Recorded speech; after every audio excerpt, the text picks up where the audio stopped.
Hello everyone, welcome to Vanshi academy YouTube channel. आज हम यहाँ पे करेंगे 6th क्लास की ज्योग्राफी का चैप्टर फर्स्ट करेंगे, सौरमंडल में पृथ्वी। उसके हम एमसीक्यूज करेंगे, जल्दी से देख लेते हैं। सूर्य से तीसरा सबसे नज़दीक ग्रह कौन सा है? अच्छा प्रश्न है, एग्जाम में पूछा जाता है। देखिए, सूर्य से दूरी के अनुसार आपको ग्रहों के नाम पता होने चाहिए। एनसीईआरटी में जो है आपको एक ट्रिक भी दी गई है, वैसे एक दो बार पढ़ोगे वैसे याद हो जाएंगे। ये पृथ्वी, शुक्र, मंगल, इनमें से कोई नहीं। तो देखिए, तीसरे की बात हुई है। अगर बात करें, पहले पर है बुध, फिर है शुक्र, तीसरे पे पृथ्वी, मंगल, बृहस्पति, शनि, यूरेनस तथा नेपच्यून। बुध, शुक्र, पृथ्वी, मंगल, बृहस्पति, शनि, यूरेनस तथा नेपच्यून। ठीक है, अब ध्यान रखना जो मैंने आपको बताया है। तो उत्तर आ जाएगा आपका पृथ्वी तीसरे नंबर पे है। आकार की बात करें तो 5वें पे है। सभी ग्रह सूर्य के चारों ओर किस प्रकार के पथ पर चक्कर लगाते हैं? पेपर में आया हुआ प्रश्न है। वर्तीय पथ पर, दीर्घ वर्ताकार पथ पर, आयताकार पथ पर, इनमें से कोई नहीं। देखिए, सभी ग्रह उपग्रह जो हैं सूर्य का चक्कर लगाते हैं। ठीक है, जो भी खगोलीय पिंड है, क्योंकि सूर्य जो है मुखिया है, एक तरह से सूर्य सौरमंडल का जो है हेड है, मुखिया है। तो आएगा दीर्घ वर्ताकार पथ पर। आगे देख लेते हैं, ध्रुव तारे से किस दिशा का ज्ञान होता है? ये हो जाएगा उत्तर दिशा, पूर्व दिशा, दक्षिण दिशा, पश्चिम दिशा। देखो, सूर्य जो ध्रुव तारा है उससे उत्तर दिशा का हमें ज्ञान होता है। इसे उत्तरी तारा भी कहा जाता है। अच्छा प्रश्न है, उत्तरी तारा भी या ध्रुव तारा भी इसको कहा जाता है। इससे किसका ज्ञान होता है? ये प्रश्न आपका बहुत बार एग्जाम में आया हुआ है। ठीक है, उत्तर दिशा का पता चलता है। आगे देखते हैं, क्योंकि क्या होता था प्राचीन समय में, जो लोग हुआ करते ना, रात्रि के दिशा का निर्धारण, रात्रि में जो है दिशा का निर्धारण तारों की सहायता से ही करते थे।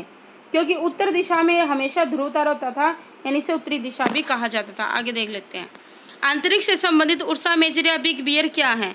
अच्छा प्रश्न है। देखिए, ए है नक्षत्र मंडल, बी आकाशगंगा, सी उल्कापिंड, डी सौरमंडल। तो देखिए, उर्सा मेजर, देखो जब हम रात्रि में आसमान को देखते हैं तो क्या होता है, हमें विभिन्न जो तारों के विभिन्न समूह जो हैं दिखाई देते हैं। ठीक है, विभिन्न आकृतियां भी दिखाई देती हैं।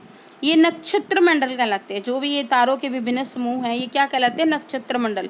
उर्सा मेजर या बिग बियर इसी प्रकार का क्या है? एक नक्षत्र मंडल है। ठीक है, एक नक्षत्र मंडल है। आगे देख लेते हैं, तो आ जाएगा नक्षत्र मंडल, ए आ जाएगा।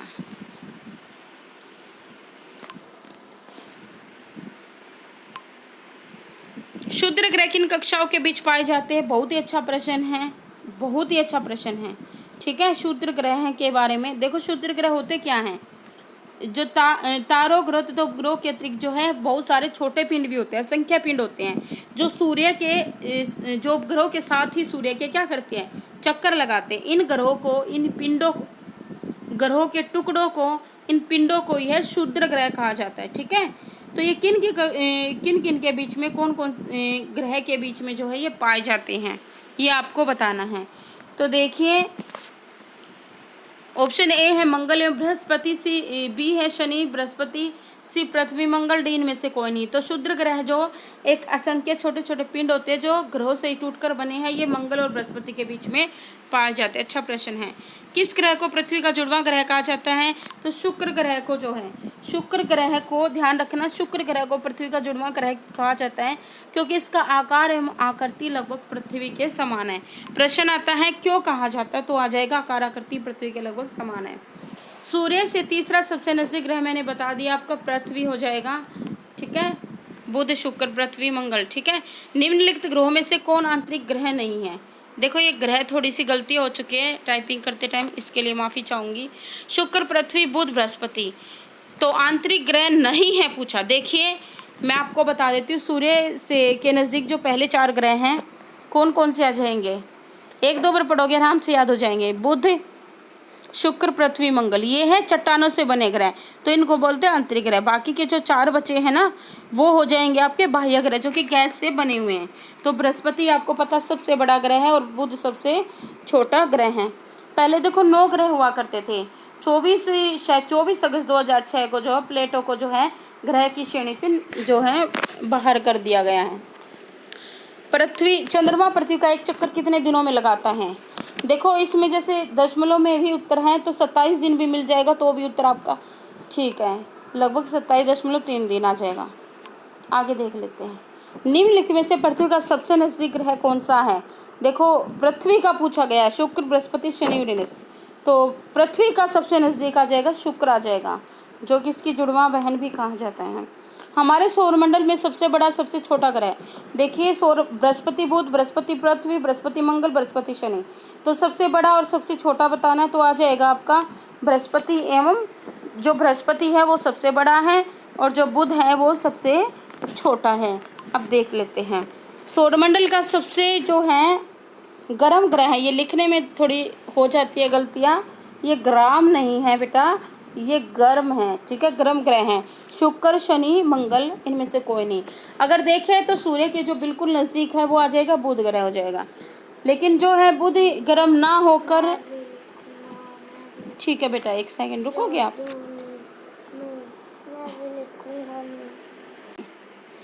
तो फिर सौरमंडल का सबसे गर्म ग्रह है शुक्र, शनि, मंगल, इनमें से कोई नहीं। सबसे जो गर्म ग्रह है शुक्र है, क्योंकि इस पे CO2 है, ठीक है, ज़्यादा CO2 है, ए आ जाएगा उत्तर। आगे देख लेते हैं 14वां प्रश्न देख लेते हैं। वे दो ग्रह जिनके उपग्रह नहीं है, देखो बुध एवं शुक्र, शनि एवं मंगल, पृथ्वी एवं शुक्र, मंगल एवं शनि। बहुत अच्छा प्रश्न है, वे ग्रह बताने जिनका कोई भी उपग्रह नहीं है। तो बुध एवं शुक्र के पास उपग्रह नहीं है, बुध एवं शुक्र, ए इज द आपका राइट आंसर हो जाएगा, बुध एवं शुक्र, बुध एवं शुक्र, बुध एवं शुक्र के पास जो है ये आपका ए हो जाएगा, ठीक है, बुध एवं शुक्र के पास जो है एक भी ग्रह नहीं है। अगर बात करें सबसे ज़्यादा की, पहले बृहस्पति के पास हुआ करते, लेकिन अब जो है शनि के पास है। आगे देख लेते हैं 15वां प्रश्न। अंतरिक्ष में जाने वाला प्रथम अंतरिक्ष यात्री आपको बताना है, अंतरिक्ष यात्री बताना है। यूरी गागरिन, नील आर्मस्ट्रांग, सी जॉन यंग, इनमें से कोई नहीं। तो आ जाएगा आपका यूरी गागरिन आ जाएगा, यूरी गागरिन, ए आपका हो जाएगा सही उत्तर हो जाएगा। आगे देख लेते हैं 16वां है, किस तारामंडल के तारे ध्रुव तारे की ओर इशारा करते हैं? अच्छा प्रश्न है, देखिए मैं आपको बता देती हूँ। आप सभी को पता है उत्तर दिशा में जो है तारा है ध्रुव तारा। ध्रुव तारा कहाँ है? उत्तर दिशा में ही रहता है, इसे उत्तरी दिशा भी कहते हैं। यह आसमान में हमेशा एक ही स्थान पर रहता है। हम सप्तऋषि की सहायता से, हम सप्तऋषि की सहायता से, ध्यान से सुना, सप्तऋषि की सहायता से ध्रुव तारे की स्थिति को जान सकते हैं। यदि सप्तऋषि मंडल के संकेतक तारों को आपस में मिलाते हुए एक काल्पनिक रेखा खींची जाए एवं उसे आगे की ओर बढ़ाया जाए तो यह ध्रुव तारे की ओर इंगित करेगा। तो बात है, मेन चीज़ है सप्तऋषि, सप्तऋषि। हमें सिर्फ एग्जाम निकालना है, आपको इतनी ही नॉलेज काफ़ी है कि सप्तऋषि से हमें जो है ध्रुव तारे की ओर जो इशारा करता है। सूर्य से पृथ्वी तक, सूर्य से जो पृथ्वी तक जो प्रकाश आता है वो समय कितना लेता है? ये प्रश्न सभी को आता है। 8, 2, 4 जो भी मिनट आपको दी गई हैं, उत्तर आ जाएगा, ए आ जाएगा। 8 मिनट लगाता है, 8 मिनट लगाता है। आगे देख लेते हैं। तो ये थे इतने ही प्रश्न। एक और प्रश्न मैं आपको यहाँ बता देती जो इम्पोर्टेंट है, एग्जाम में आते। तो प्लेटो जो है कब ग्रह की सूची से निकाला गया है? शायद 24 अगस्त था, ये पक्का 24 के आसपास था, लेकिन 2006, ठीक है, 2000 अगस्त 2006 को ये ग्रहों की सूची से निकाला गया था। और एक और प्रश्न आता है, पृथ्वी की जो आकृति आकार बताना है, तो भू आब आकार, भू आब आकार कहा जाता है, भू आब आकार हो जाएगा, ठीक है। और एक आपका हो जाएगा, एक प्रश्न और देख लेती हूँ। सूर्य की जो है दूरी पूछी जाती है, सूर्य पृथ्वी से लगभग 15 करोड़ किलोमीटर दूर है। अगर NCERT की से हम चले 15 करोड़ जो है किलोमीटर दूर हैं। अब देखते हैं, अगर नील आर्मस्ट्रांग के बारे में भी NCERT में दिया गया और प्रश्न आपका एग्जाम में आता है। नील आर्मस्ट्रांग पहले व्यक्ति थे जिन्होंने 29 जुलाई 1969 को सबसे पहले चंद्रमा की सतह पर कदम रखा, ठीक है, ये प्रश्न भी आपका आता है। फिर आपसे पूछा जाता है उपग्रह, उपग्रह क्या होते हैं? खगोलीय पिंड होते हैं जो ग्रहों के चारों ओर उसी प्रकार चक्कर लगाते हैं जिस प्रकार ग्रह सूर्य के चारों ओर चक्कर लगाते हैं, ठीक है। जो उपग्रह होते हैं वो प्राकृतिक भी, कृत्रिम भी होते हैं, प्राकृतिक भी होते हैं। जैसे हमारा चंद्रमा है जो एक प्राकृतिक उपग्रह है। मैं आपको बता देती हूँ, देखिए हमारी NCERT में अच्छे से दिया गया है और थोड़ा और डीप पढ़ना इसी टॉपिक को। तो राजस्थान बोर्ड की बुक है 6th क्लास की, उसमें भी सौरमंडल का चैप्टर है, उसमें थोड़ा और अच्छे से दे रखा है, ठीक है, थोड़ा और डिटेल दे रखा है। धन्यवाद स्टूडेंट्स। वीडियो कैसे लगी? आगे जो है ऐसे ही NCERT के आपको MCQ चाहिए तो कमेंट करके प्लीज़ बताइए।